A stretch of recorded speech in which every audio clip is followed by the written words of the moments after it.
Hello everyone, मेरा नाम प्रशांत है और मैं आज आपको इस वीडियो में 12वीं क्लास के सबसे इम्पोर्टेंट टॉपिक जो कि उनके पहले अध्याय में है उसके बारे में बताऊंगा, जिसका नाम है बहु बहुलक आवेशों के मध्य बल और अध्यारोपण का सिद्धांत। तो आपने पढ़ा होगा कूलाम का नियम। तो कूलाम के नियम की बात करते हैं तो वो एक पहले एक पार्टिकल के लिए बता, दो पार्टिकल के बीच लगने वाला जो फोर्स होता है, जो अट्रैक्शन फोर्स भी हो सकता है यानी कि आकर्षण बल भी हो सकता है और आपका प्रतिकर्षण भी हो सकता है, तो वो किस प्रकार से डिफाइन होता है उसको मैंने बताया था आपको। इस वीडियो में बताऊंगा कि एक ऐसा सिस्टम है जिसमें बहुत सारे कण हैं, बहुत सारे आपके आवेश है और उनके मध्य कौन सा बल कार्य करता है और किस प्रकार से उनके बीच में फोर्स को जोड़ा जाता है, किस प्रकार से उनके बीच में अध्यारोपण उनका सिद्धांत को अप्लाई करते हैं। तो आइए स्टार्ट करते हैं। सबसे पहले बात करते हैं कोऑर्डिनेट सिस्टम की। तो ये कोऑर्डिनेट सिस्टम है आपका, ये एक्स, ये वाई और ये जेड। यहाँ से मान लेते हैं कि ये आपका कोई पार्टिकल है Q1, जिसकी इसके ओरिजिन से दूरी क्या है, इसकी आर नोट है, यानी कि इसके ओरिजिन से इसकी दूरी क्या है, आपकी आर नोट है। इसी प्रकार आप एक दूसरा पार्टिकल लीजिए जो आपका यहाँ मान लीजिए आप दूसरा पार्टिकल Q2, Q1 है और इसकी जो ओरिजिन से जो इसकी जो मूल बिंदु से दूरी है वो आपकी क्या है, R1 है। इसी प्रकार ये आपका R2 है और इसके और इसके बीच की जो दूरी है ओरिजिन के बीच में वो आपकी क्या है, R2 है। और मान लीजिए इस प्रकार से इसमें कुल टोटल हम बात करते हैं तो इसमें Qn पार्टिकल है। तो Qn पार्टिकल है तो इसकी ओरिजिन की दूरी कहाँ क्या होगी, आपकी Rn हो जाएगी। ठीक है बच्चों, तो सबसे पहले बात करते हैं हम, यदि Q नोट आवेश द्वारा Q नोट पर Q1 पर Q नोट जो Q नोट है उसके आवेश द्वारा Q1 पर लगने वाला बल F12 है, मतलब जो Q1 है, जो Q नोट है वो Q2 पे फोर्स लगा रहा है, या जो आपका Q नोट है वो Q1 पर फोर्स लगा रहा है, तो उसका जो फोर्स है उसको किस प्रकार लिखा जाता है, F वेक्टर GO1। इसको किस प्रकार से लिखा जाता है। अब आप इसमें क्या पूरी थ्योरी लिखोगे, आप जब आपका एग्जाम में आ जाए तो आपको पूरा लिखना पड़ेगा कि हम ऐसे एक पार्टिकल लेते हैं उसकी दूरी ये और ये, उसकी प्रकार हम दूसरा Q1 पार्टिकल लेते हैं उसकी दूरी आपकी R1 हो जाएगी। इसी प्रकार आपका Q2 के लिए बात करते हो, फिर Q3 के लिए बात करते हो, फिर लास्ट में लिखोगे Q1 के लिखते हो। तो ये थ्योरी आपको लिखना पड़ेगा, एग्जाम में आपको लिखने के नंबर मिलेंगे आपको। ठीक है, मैं आपको डायरेक्ट बता रहा हूँ। तो ये क्या है कि यदि Q नोट आवेश पर द्वारा Q1 पर लगने वाला बल क्या है, आपका ये है, तो उसको लिखने का क्या तरीका होता है आपका, Q1 वेक्टर इक्वल टू आपका क्या हो जाएगा, 1/4 pi expanded nought Q nought upon R square, R1 का मॉड्यूलेशन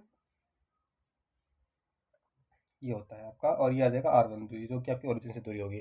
ठीक है, तो इस प्रकार लिखा जाता है। अब आपने एक नाम पढ़ा होगा ध्रुवपण, इसको बोलते हैं आपका सुपरपोजिशन। सुपरपोजिशन फॉर्मूला क्या होता है कि सभी जो पार्टिकल होते हैं उनके द्वारा लगाया गया फोर्स का जो बीजगणितीय योग होता है उसके बराबर क्या होता है, आपका नेट फोर्स होता है।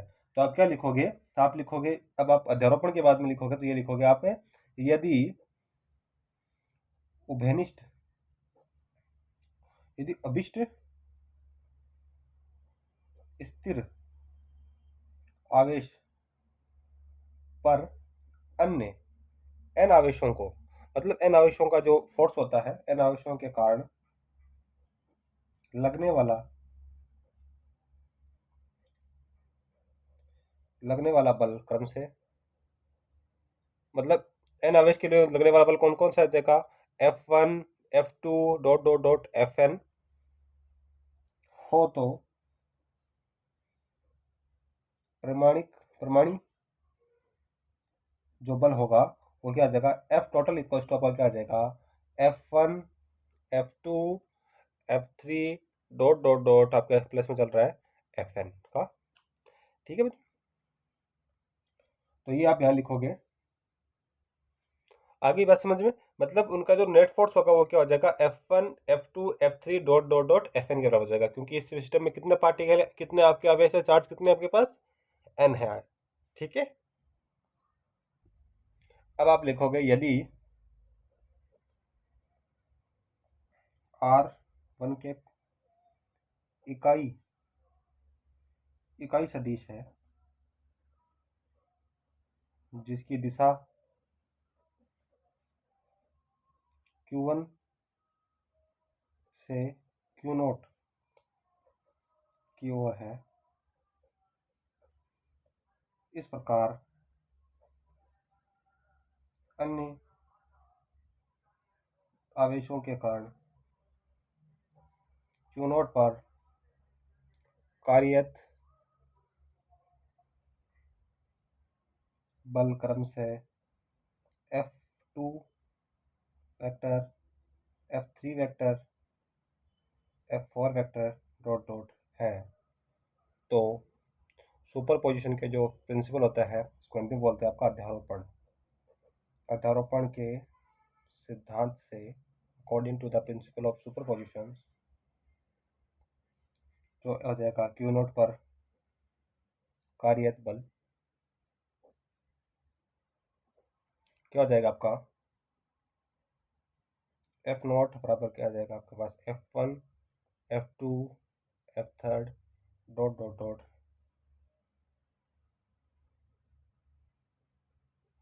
ठीक है, तो यहाँ पे आप पूरी वैल्यू लिखोगे इसमें तो आपके पास क्या आ जाएगा F नॉट इक्वल टू आपके पास क्या आ जाएगा, इसको आप K लिख दो। ठीक है, जो आपका 1/4 ये है ना, ये 1/4 इसको आप क्या लिख सकते हो, K भी लिख सकते हो, ये वैल्यू होती है आपको पता होगा। तो आपको लिखना बार बार लिखना नहीं पड़ेगा, K हो जाएगा K Q1 Q nought upon R1 का मॉड्यूलस का square plus K1 2 nought upon R2 modulation का square R02 cap plus K R3 Q nought upon Kn का स्क्वायर क्या आ जाएगा प्लस डॉट डॉट चल रहा है आपके पास प्लस n की बात करते तो आपके पास क्या आ जाएगा, K पड़ा आपके पास ऐसे कैसा Qn Q नॉट अपॉन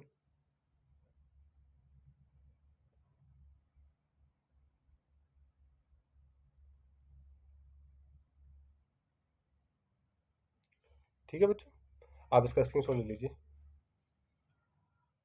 अब आप क्या करते हो कि जो K है ना सब में वो सबको कॉमन ले लोगे आप, क्योंकि इसमें भी क्या है इसमें भी क्या है और इसमें मेरे गलती से मुझे 1 लिख दिया, तो ये भी एक K की वैल्यू है। ठीक है, तो आप इसमें K कॉमन ले लोगे, एक इसमें कॉमन क्या आपका Q नॉट कॉमन है, इसमें भी है इसमें भी है इसमें भी है, मतलब एन टर्म में सब में है।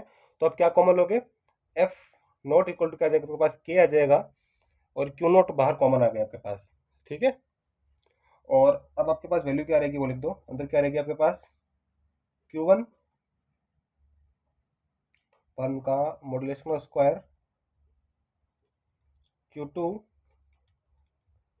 का स्क्वायर मॉड्यूलेशन ये आपका कैप आ जाएगा, डॉट डॉट डॉट चलता रहेगा आपके पास N Q N R N का स्क्वायर आर एन। ठीक है बस, अब इसको आप सिग्मा फॉर्मेट में लिख सकते हो, तो ये क्या आ जाएगा क्यू नॉट, ये पड़ा आपके पास सेम, ये आ जाएगा आपका सिग्मा आई 0 से 0 है, एन तक टर्म है आपकी, आई की वैल्यू क्या है 0 से स्टार्ट है आपकी, वो क्या आपकी क्यू आई अपॉन 1 आई का स्क्वायर।